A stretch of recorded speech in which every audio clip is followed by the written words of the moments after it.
Hey guys, welcome to Roshini's home cooking. இன்றைக்கி என்ன recipe பார்க்க போகிறோம் அப்படின்னா, எல்லாரோட ஃபேவரட்டான street food veg momos and red chutney எப்படி செய்கிறதுன்னு பார்க்கலாம் வாங்க. நான் மோமோஸ்க்கு வந்து கோதுமை மாவு எடுத்திருக்கேன். நீங்கள் மைதா கூட யூஸ் பண்ணிக்கலாம்.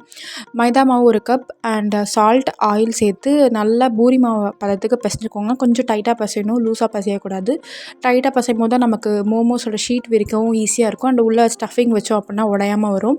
இந்த மாதிரி நல்லா பிசைஞ்சதுக்கப்புறமா மேலே ஆயில் அப்ளை பண்ணி ஒரு 10 நிமிஷம் அப்படியே மூடி வச்சுருங்க.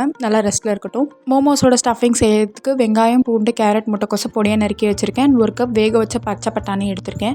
நம்ம ஸ்டஃபிங் செய்ய ஸ்டார்ட் பண்ணலாம். ஒரு கடாயில் எண்ணெய் வச்சு பொடியாக நறுக்கியிருக்க பூண்டை சேர்த்து பச்சை வாசம் போகிற வரைக்கும் வதக்கிக்கோங்க. பூண்டெல்லாம் நல்லா வதங்கினதுக்கப்புறமா வெங்காயம் வந்து நான் ஒரே ஒரு வெங்காயம் தான் எடுத்திருக்கேன். வெங்காயம் போட்டால் கொஞ்சம் டேஸ்ட் நல்லாயிருக்கும். வெங்காயம் சேர்த்து அதையும் நல்லா பச்சை வாசம் போகிற வரைக்கும் வதக்கிக்கோங்க. வெங்காயம் எல்லாம் நல்லா வதங்கினதுக்கப்புறமா பொடியாக நறுக்கி வச்சுருக்க முட்டைக்கோஸ் அண்ட் கேரட் சேர்த்துக்கோங்க. மோமோஸ்க்கு எப்போதுமே முட்டைக்கோஸ், கேரட் ஸ்டஃபிங்காக வச்சுருந்தோம் அப்படின்னா வெஜ் மோமோஸ்க்கு சூப்பரான ஃபில்லிங்காக இருக்கும் அண்ட் டேஸ்ட்டும் நல்லாயிருக்கும்.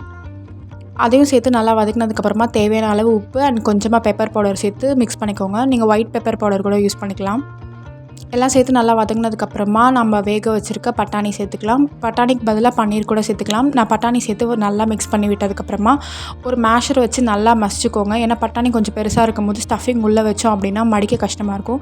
ஸோ ஒரு மேஷர் வச்சு நல்லா மேஷ் பண்ணி விட்டுட்டிங்க அப்படின்னா சூப்பரான ஸ்டஃபிங் ரெடி. உள்ளே வைக்கக்கூடிய ஸ்டஃபிங் ரெடியாக இருக்குது. அடுத்தது மோமோ ஷீட் செய்ய ஆரம்பிக்கலாம். நம்ம மாவு நல்லா பிசைஞ்சு வச்சு ஊறி ரெடியாக இருக்குது. அதை இந்த மாதிரி பால்ஸாக உருட்டிக்கோங்க. நான் வந்து கொஞ்சம் மீடியம் சைஸ் பால் தான் எடுத்திருக்கேன். நீங்கள் சின்னதாக வேணும் அப்படின்னா குட்டி குட்டியாக கூட உருட்டிக்கலாம். கிட்ஸுக்கெலாம் சின்னதாக கொடுத்தா பிடிக்கும்.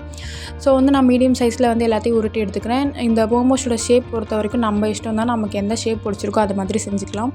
இந்த மாதிரி உருட்டினதுக்கப்புறமா கீழே ஒட்டாமல் இருக்கிறதுக்காக கொஞ்சமாக மாவு தடவி நல்லா பூரி மாவு அளவுக்கு பிசைஞ்சுக்கோங்க. சப்பாத்தி மாதிரி பெருசாக திரட்டிடக்கூடாது. கொஞ்சம் மீடியம் சைஸில் தான் இருக்கணும். அப்போ தான் வந்து மோமோஸ் நமக்கு மடிக்கிறதுக்கு வரும்.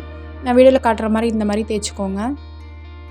இதே ஷேப் தான் செய்யணும் இல்லை, உங்கள் இஷ்டம். சின்ன ஷேப்பில் கூட செஞ்சுக்கலாம். இந்த மாதிரி எல்லாத்தையும் நல்லா திரட்டினதுக்கப்புறமா உள்ளே வந்து ஸ்டஃபிங் வச்சுக்கலாம். ஸ்டஃபிங் நல்லா தாராளமாகவே வச்சுக்கோங்க. ஸ்டஃபிங்கை வச்சதுக்கப்புறமா நம்ம கொஞ்சமாக உள்ள ஸ்டஃபிங்கை தள்ளி ஓரங்களை அப்படியே வந்து சுற்றி மடிக்க ஆரம்பித்தோம் அப்படின்னா மோமோ ஷேப் சூப்பராக வந்துடும். நான் வீடியோவில் இந்த மாதிரி காட்டுற மாதிரி கொஞ்சம் கொஞ்சமாக உள்ள ஸ்டஃபிங்கை தள்ளி பொறுமையாக மடிச்சுக்கோங்க. சுற்றி எல்லா ஓரங்களையும் நல்லா மடித்ததுக்கப்புறமா ஒரு ட்விஸ்ட் பண்ணி ஜென்டலாக அமுக்குனீங்க அப்படின்னா மோமோஸோட ஷேப் சூப்பராக வந்துடும். மேலே எக்ஸ்ட்ரா மாவு இருந்தால் எடுத்துருங்க. அவ்வளோதான். இந்த மாதிரி சுற்றி எல்லா மோமோஸையும் ரெடி பண்ணி வச்சுக்கோங்க. இந்த ஷேப் தான் செய்யணும் இல்லை, உங்களுக்கு என்ன ஷேப் பிடிச்சிருக்கோ செஞ்சுக்கோங்க. அவ்வளோதான். மோமோஸோட ஃபில்லிங் வச்சு எல்லாமே ரெடியாக இருக்குது. இந்த மாதிரி நான் ஃபில் பண்ணி எடுத்திருக்கேன். அடுத்ததாக ஒரு ஸ்டீமர் இல்லைனா இட்லி பாத்திரம் வச்சு எல்லா மோமோஸையும் அதில் வச்சு ஒரு 10 நிமிஷம் இல்லை 12 நிமிஷம் வேக விட்டு எடுத்திங்கன்னா சூப்பரான வெஜ் மோமோஸ் ரெடி. அடுத்தது சட்னி எப்படி செய்கிறதுன்னு பார்க்கலாம். இந்த வீடியோ நான் ஆல்ரெடி அப்லோட் பண்ணியிருக்கேன். டிஸ்கிரிப்ஷனில் வேணால் இருக்குது, செக் பண்ணிக்கோங்க.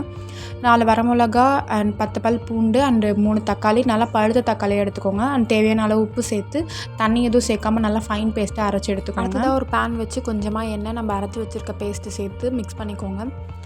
தண்ணி எதுவும் சேர்க்க வேண்டாம். எண்ணெயிலே நல்லா பச்சை வாசம் போகிற வரைக்கும் வதங்கட்டும். ஒரு 3 நிமிஷம் வதங்கி ஒரு கொதி வரட்டும். பச்சை வாசம் போய் ஒரு கொதி வந்ததுக்கப்புறமா 1 ஸ்பூன் அளவுக்கு சுகர் ஆட் பண்ணிக்கோங்க. உங்களுக்கு சால்ட் பத்தலை அப்படின்னா டேஸ்ட் பண்ணிவிட்டு சால்ட் ஆட் பண்ணிக்கோங்க. சுகர் சேர்த்து நல்லா கலந்து மறுபடியும் ஒரு கொதி வந்ததுக்கப்புறமா கொஞ்சம் கலர் சேஞ்ச் ஆகும். கலர் சேஞ்ச் ஆகிற டைமில் கொஞ்சமாக பெப்பர் பவுடர் ஆட் பண்ணிக்கோங்க. இல்லை ஆல்ரெடி நம்ம வரமிளகா ஆட் பண்ணது காரம் ஜாஸ்தியாக இருக்குது அப்படின்னா பெப்பர் பவுடர் வேண்டாம். எனக்கு கொஞ்சம் காரம் கம்மியாக இருந்துச்சு. அதை ஆட் பண்ணி மறுபடியும் நல்லா ஒரு 2 நிமிஷம் கொதிக்க விட்டு திக்கானதுக்கப்புறம் பேனில் ஒட்டாமல் வந்துச்சு அப்படின்னா சூப்பரான மோமோஸ் சட்னி ரெடி. அண்ட் மோமோஸும் ரெடி. ட்ரை பண்ணி பாருங்கள் ஒரு தடவை. தேங்க்ஸ் ஃபார் வாட்சிங்.